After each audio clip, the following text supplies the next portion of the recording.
Hey there, everybody, and welcome back to this series on recovery from codependency.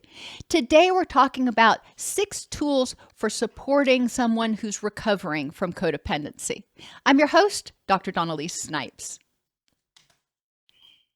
The first thing that's important is to know the problem.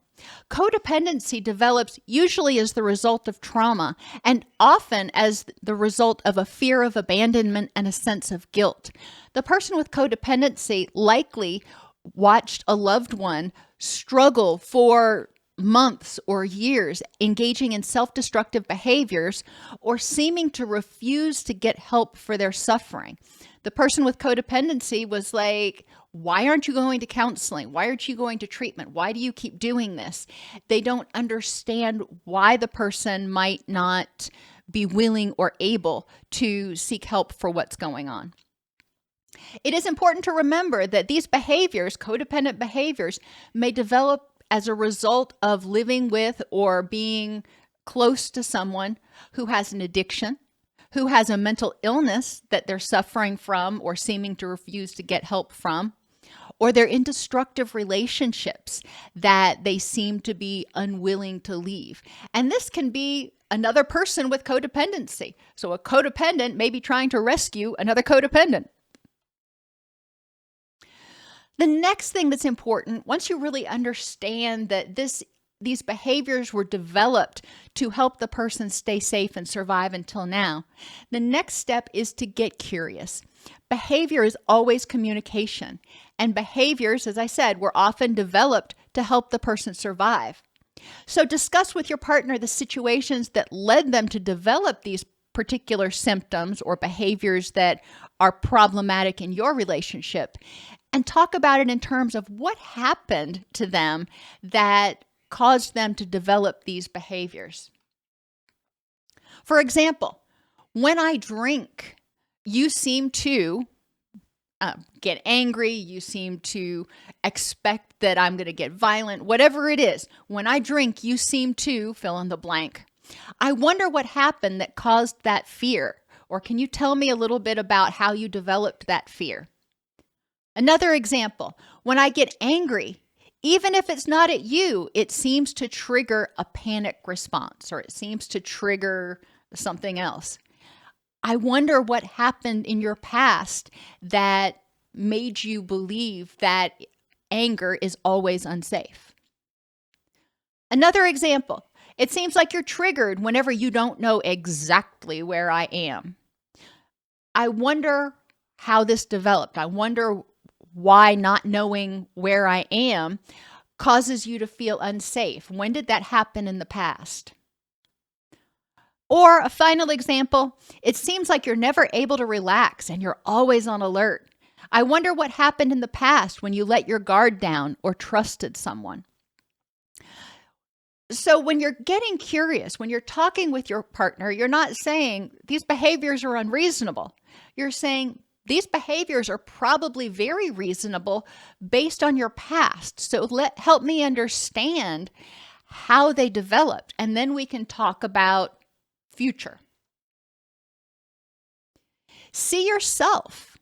In what ways do you or your behaviors resemble someone in the past that caused the development of these behaviors? So, for example, when you raise your voice, in what ways does that resemble the way your partner's father used to raise their voice before they got violent? Recognizing that you may not have any intention of being violent, but it triggers that memory. So look at yourself and say, what behaviors, what things am I doing, saying, whatever, that might be triggering past trauma? If you do get angry, for example, or you do drink, for example, and that triggers your partner, it's also important to check yourself. Do you have a problem?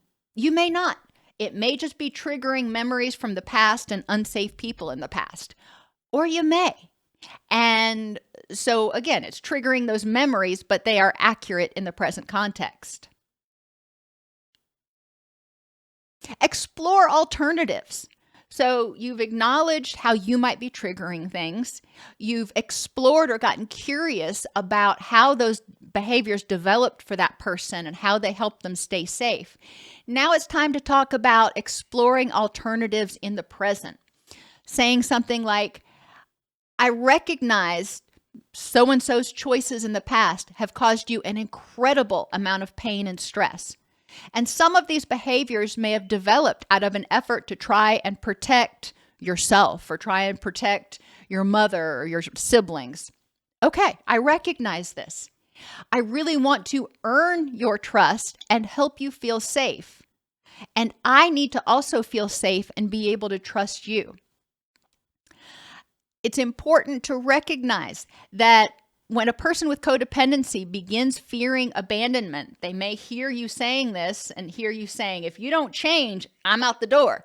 So it's really important to be very compassionate when you're having this discussion and say, I really want to earn your trust and help you feel safe. I'm not going anywhere. I really want to make this work. And I need to feel safe too.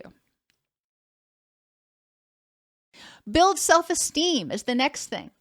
The person with codependency was often loved conditionally and inconsistently had their needs met. So they were loved for what they did, and their needs really were sort of irrelevant. They may get fed, they may not. They may get loved, they may not. Building self-esteem in that person means acknowledging them, use their love languages, acknowledge them as worthy human beings, and make sure that they recognize that they are lovable. Even when they screw up, they're lovable. Discuss with them how you can help them feel loved, appreciated, and needed. You're giving them the power. You're saying, help me understand what I can do. I want to help. I'm not going to tell you how to feel. I'm not going to assume I know what you need, because that's not empowering. I'm going to ask you, what is it that I can do? If they cross a boundary, like starting to be controlling with you, all right, it happens. Remind them that recovery is a process and they're doing great. So call them on the behavior. Acknowledge that, I feel like that behavior was really controlling, and I recognize that it came from a place of fear. Let's talk about that. And, you're doing great. You've made huge strides. And let's address this issue here. So explore why that issue might have happened. If the person got controlling, explore why it might have happened, both of your parts. What did you do that triggered their fear, that triggered their anxiety, and what did they do? So what was their part? And their part was responding by being controlling and not trusting you or talking to you about the situation, for example. And then discuss what needs to happen differently next time.